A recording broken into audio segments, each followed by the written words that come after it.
우리에게 주시는 하나님 말씀 요한복음 17장 1절로 12절입니다.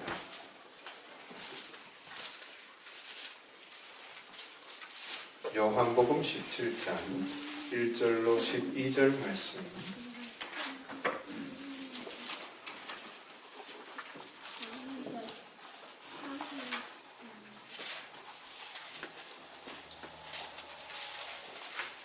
한 절씩 교독하겠습니다. 예수께서 이 말씀을 하시고 눈을 들어 하늘을 우러러 이르시되 아버지여 때가 이르렀사오니 아들을 영화롭게 하사 아들로 아버지를 영화롭게 하게 하옵소서. 아버지께서 내게 주신 모든 자녀에게 영생을 주게 하시고 마음에 가시는 권세를 아들에게 주셨으리로다. 영생은 곧 유일하신 참 하나님과 그가 보내신 자 예수 그리스도를 아는 것이니이다. 아버지께서 내게 알아주신 일을 내가 알고 아버지를 주셔서 하게 하였사오니 아버지여 창세전에 내가 아버지와 함께 가졌던 영화로서 지금도 아버지와 함께 나를 영화롭게 하옵소서. 하나님께서 내게 주신 자녀에게 내가 아버지의 이름을 하나님이라 그들은 아버지의 것인데 내게 주셨으며 그들은 아버지의 말씀을 지키었나이다. 지금 그들은 아버지께서 내게 주신 것이다. 아버지로부터 온 것인 줄 알았나이다. 나는 아버지께서 내게 주신 말씀들을 그들에게 주었사오며 그들은 이것을 받고 내가 아버지께로 나온 줄 참으로 아오며 아버지께서 나를 보내신 줄도 믿었사오나이다. 내가 그들을 위하여 비옵나니 내가 비옵는 것은 세상을 위함이 아니요 내게 주신 자들을 위함이니이다. 그들은 아버지의 것이로소이다. 내 것은 다 아버지의 것이요 아버지의 것은 내 것이온데 내가 그들을 아니하나 영광을 받아나이다. 나는 세상에 더 있지 아니하오나 그들은 세상에 있사옵고 나는 아버지께로 가옵나니 거룩하신 아버지여 내게 주신 아버지의 이름으로 그들을 보존하사 우리와 같이 그들도 하나가 되게 하옵소서. 내가 그들과 함께 있을 때 내게 주신 아버지의 이름으로 그들을 보존하고 지켰나이다. 그들 중에 하나도 멸망하지 않고 다만 멸망의 자식뿐이오니 이는 성경을 응하게 함이니이다. 잘 되고 있습니다. 말씀과 성령의 능력으로 됩니다.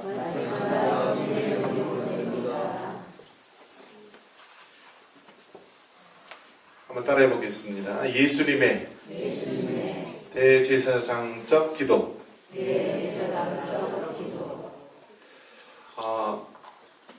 기독교란 무엇인가? 기독교는 삼위일체 하나님, 하나님을 믿는 신앙입니다. 그래서 알라신, 이슬람교의 알라신하고 또 불교의 부처하고 힌두교의 여러 가지 신하고 다른 것입니다. 우리가 믿는 하나님은 삼위일체 하나님, 성부, 성자, 성령 하나님이신 줄 믿습니다.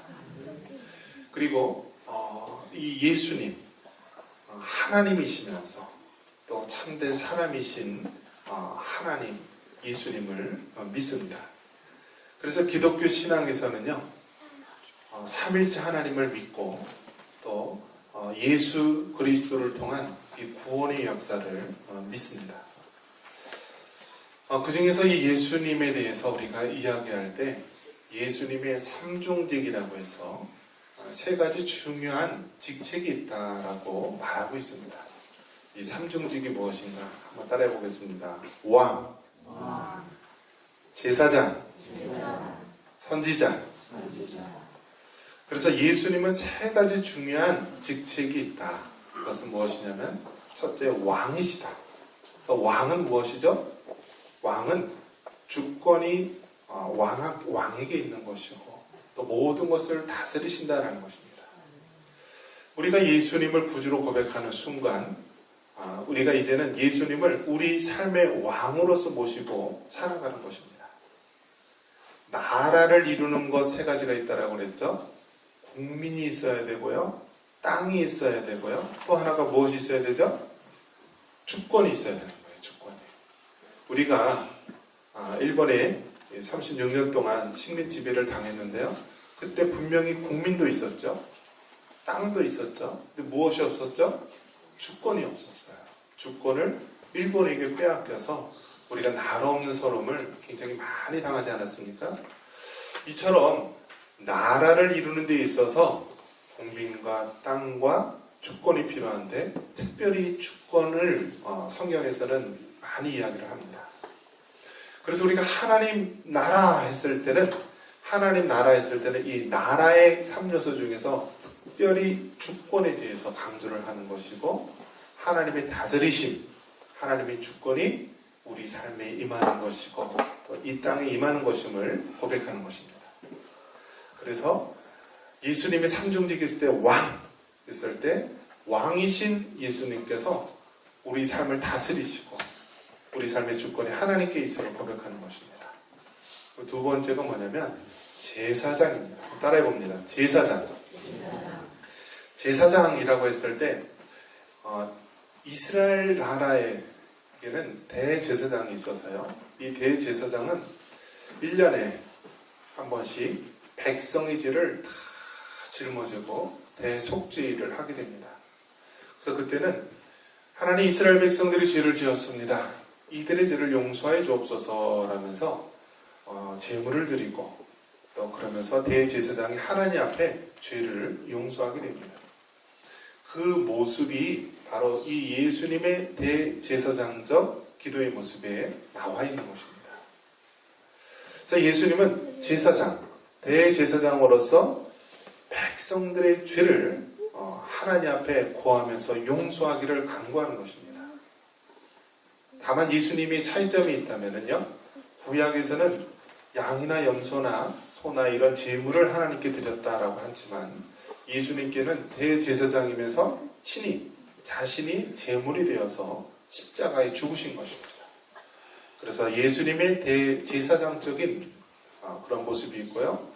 또 선지자로서의 예수님이 있습니다. 따라해 봅니다. 선지자.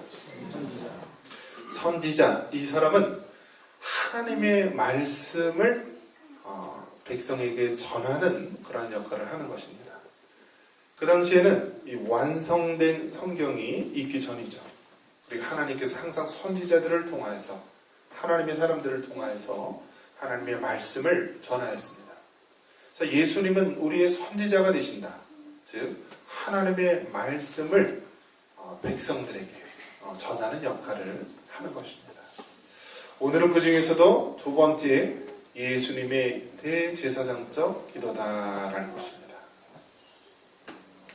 여러분 한번 이런 생각 해보셨나요? 여러분이 사탄이고 교회를 무너뜨리려고 하는데 어떤 방법이 제일 좋을까요? 다시요. 뭐 그럴 리는 없겠지만은 여러분이 만약에 사탄인데 교회를 무너뜨리려고 해요. 그러면 어떤 방법이 가장 효과적일까요? 네. 모든 것들은 하나됨을 무너뜨리면 되는 것입니다. 우리나라를 보면은요, 우리나라가 하나가 되었을 때는요, 이 대한민국이라는 이 나라, 이 민족이 하나가 되었을 때는요, 전 세계 어떤 나라도요, 우리를 치러 와도 당해낼 수가 없었어요. 그 중국의 수나라도요, 100만 대군을 이끌고 왔어도요, 다 우리나라 고불에 의해서 멸망당하고 쫓겨가지 않았습니까? 우리나라가 하나가 되었을 때는 정말 강하고 어떠한 민족도 넘볼 수 없는 그런 민족이 되었는데요.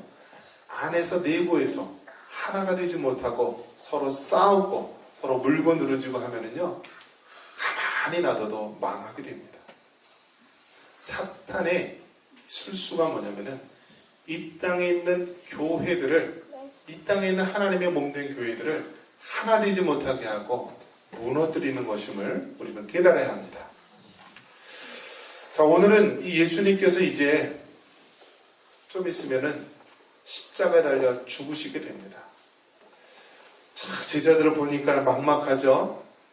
3년 동안, 3년 넘게 같이 있었음에도 불구하고 서로 누가 크냐, 서로 누가 제일이냐라면서 아직도 깨닫지 못하고 그렇게 싸우고 있는 제자들의 모습을 보면서 예수님은 걱정이 많이 되었을 것입니다.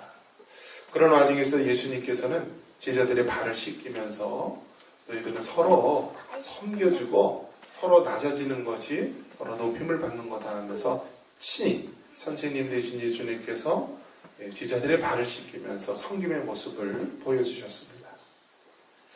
그리고 아무리 악한 사단마귀가 우리를 공격한다 할지라도 우리가 예수님과 우리의 관계는 포도나무와 또 가지의 관계이니까 포도나무 대신 예수님이 우리가 딱 이렇게 달라붙어 있으면은 우리가 성장하고 반드시 승리할 수 있다라고 말합니다. 그리고 예수님께서 내가 너희를 떠나 있지만은 내가 약속하신 성령을 주실 거니까 너희가 무엇이든지 기도하고 원하는 거 구하라. 그러면은 내가 응답해 주실 것이다 라면서 이야기를 합니다. 이처럼 예수님께서 이야기를 하시면서 오늘은 그 제자들에게 너희가 이 땅에 예수님의 몸된 교회를 세우게 되는데 이 교회에 있어서 가장 중요한 것이 무엇인가?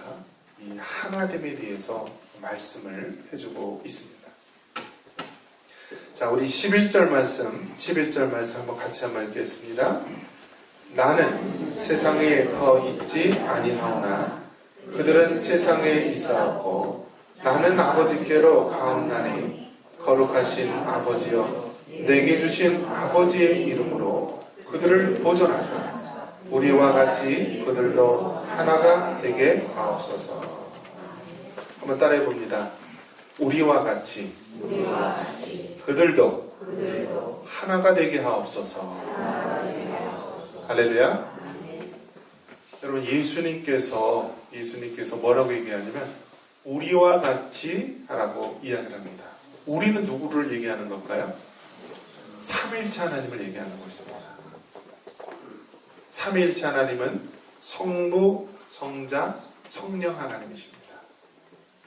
성부 하나님은 세상의 천지를 창조하실 때 주도적으로 일을 하셨고요.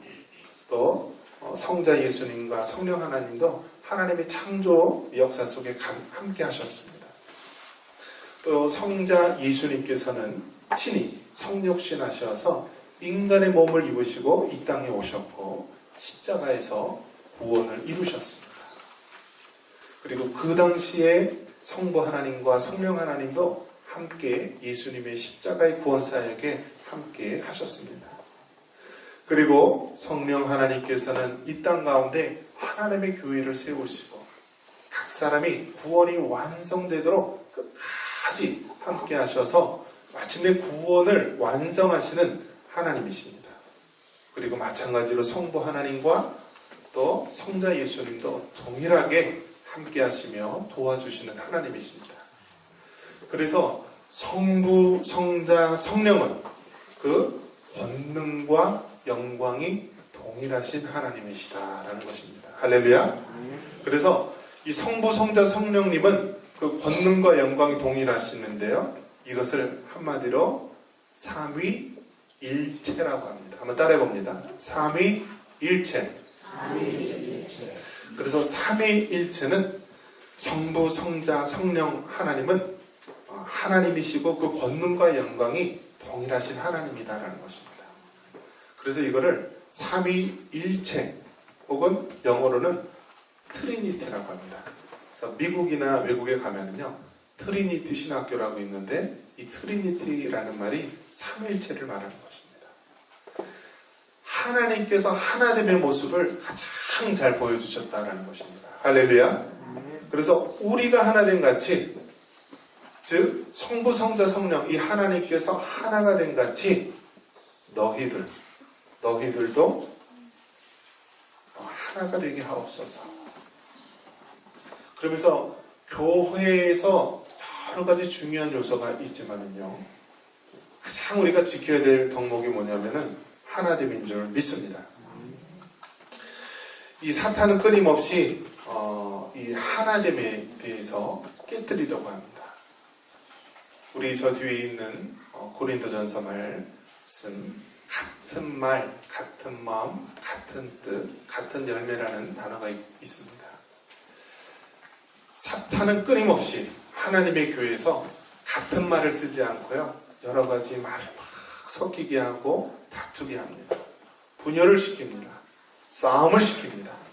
그러면서 같은 말을 하지 못하게 하고요, 나중에 어떻게 합니까? 같은 마음을 품지 않고 제각기 따로따로 마음을 갖게 하면서 결국 하나님의 뜻이 아닌 사람의 뜻을 따라가게 되다 보면 교회의 하나됨이 무너지게 되고 힘을 잃게 되는 것입니다. 그런 면에서 예수님께서 이제 제자들을 향하여서 마지막 대제사장적인 기도를 하면서 너희들이 정말 지켜야 될 것이 있다. 그것이 무엇이냐면 하나됨이다. 우리가 하나됨 같이, 즉 삼위일체 하나님이 하나됨과 같이 너희도 이 하나됨을 꼭 지키라고 말씀하고 있습니다. 우리가 살고 있는 시대가 얼마나 악한지 모릅니다. 이 세상에서는요, 정말 이 하나님의 교회를 무너뜨리려고 얼마나 애를 쓰는지 모릅니다. 이 마태복음 24장에 세상의 마지막 때에 여러 가지 재난과 또 여러 가지 많은 징조들이 있는데요. 그 중에 하나가 뭐냐면요, 사랑이 식어진다라고 말합니다. 즉, 사람과 사람 사이에 지켜야 될 가장 중요한 게 사랑인데요, 사랑이 식어졌다라고 말합니다. 얼마 전에 충격적인 사건이 있었죠. 그 초등학교 2학년 여자 아이를 납치를 해서 목절라서 죽인 다음에 그 시체 일부를 잘라가지고 전리품처럼 가져갑니다. 그래서 손가락과 폐를 가져가지고 갔는데요. 그 한 여자는 17살, 또 다른 여자는 18살. 그래서 이제 구형이 났는데, 이제 사람들이 굉장히 많은 관심을 가지고 봤습니다. 어떻게 되는가. 그런데 이 여자아이들이요, 부모님들이 재력이 많아서인지 최고의 변호사들을 해가지고 11명의 변호사 썼느니 막 하면서요, 아주 화려하게 재판에 참여했었는데요. 결국 검사 구형은 20년 무기징역으로 나왔지만 또 1심 선고는 어떻게 나올지 봐야 됩니다. 그런데 여러분, 이 여자 아이들이요, 한 명은 미성년자라고 해서 최고형인 20년형을 받았고요, 또 공모했던 1살 더 많은 여자 아이는 이제 무기징역을 이제 구형을 받았거든요. 둘이 무슨 관계인가 봤더니요, 동성애자예요. 동성애자. 그러니까 우리 사회에 동성애를 인권이라는 이름으로 포장을 해서 동성애에 대해서 자꾸 장려하고, 연예인들 중에서도 동성애자가 나오면서 마치 동성애가 아무렇지도 않은 양 하고 있지만요, 동성애의 어두운 그늘 속에는요, 이처럼 무서운 이런 죄의 모습이 가득 차 있다는 것입니다. 두 사람이 동성애자예요. 동성애자. 그러니까 1살 많은 여자애가 이야기합니다. 그 사람의 신체 일부를 갖고 싶다. 그러면서 미리 다 계획을 짜고 공모를 합니다. 그러니까 1살 적은 여자가 초등학교 2학년 여자예요. 얼마나 눈에 넣어도 아플 것 같지 않은 그러한 이쁜 아이를 이렇게 집으로 유인해서 목줄로 죽인 다음에 그것도 시체를 다 보내가지고 폐 일부하고 손가락을 잘라다가 그 여자한테 가져다 줬습니다. 이것이 바로 우리가 살고 있는 이 사회입니다. 이제 유럽에서도요, 동성애가 다 합법적으로 이루어지고, 또 미국도 다 동성애가 주마다는 차이가 있겠지만 거의 다 이제는 다 넘어가고요, 대법원에서도 동성애가 합법적으로 다 넘어간 상태가 되었습니다. 이제 마지막으로 남은 것이요, 동양에 있는 몇 나라들, 또 그 중에서 우리나라입니다. 이제 우리나라가 이제 이러한 세속화의 물결 가운데 넘어가게 되면은요, 이제 기하급수적으로 우리 눈앞에 많은 주의 물결이 밀려오게 됩니다. 그들이 요구하는 게 무엇입니까? 교회에서 동성애를 죄라하고 그렇게 외치니까 그걸 외치지 못하게 다 이렇게 법으로 막으려 하고 헌법으로 바꿔서 막으려 하는 것입니다. 악한 사단마귀는 우는 사자와 같이 지금도 하나님의 교회를요 하나 되지 못하게 하고 분열시킵니다. 그리고 우리 젊은이들, 많은 젊은 영혼들을 미혹해 해서 이 주의 유혹 가운데 빠뜨리고 있습니다. 그들의 목적은 단 하나입니다. 교회의 하나됨을 무너뜨리고 더 이상 이제 하나님의 말씀이 주장하지 못하고 세상의 가치가 교회에 들어오게 하고 세상의 유행이 하나님의 교회를 어지럽게 하는 세상이 되었습니다. 아프리카에서는 어린아이들이 병들어 죽어가고 있고 저 북녘 땅에서도 많은 사람들이 굶주림에 시달리고 있는데요. 동물 보호자들은요, 돼지나 소나 짐승들 그런 거에 대해서 도살하는 거에 대해서 반드시 일을 합니다. 나라 차원에서도 이제 반려견들을 키우면은 그 키우는 사람에게 돈을 주겠다라는 그런 정책도 만들려 하고 있습니다. 생명 존중, 사람에 대한 생명 존중은 점점 사라져가고 있고요. 동물이나 이 세상의 가치들이 그 하나님의 질서를 깨트리려 하고 있습니다. 이 마지막 때에 우리가 다시 한번 하나님의 말씀을 기억하시기 바랍니다. 그리고 우리 교회가, 이 땅에 있는 하나님의 몸된 교회가 우리 예수님을 중심으로 또 성경의 말씀을 중심으로 끝까지 하나됨을 지켜서 하나님께 영광받는, 칭찬받는 우리 모두가 되기를 주님의 이름으로 축원합니다.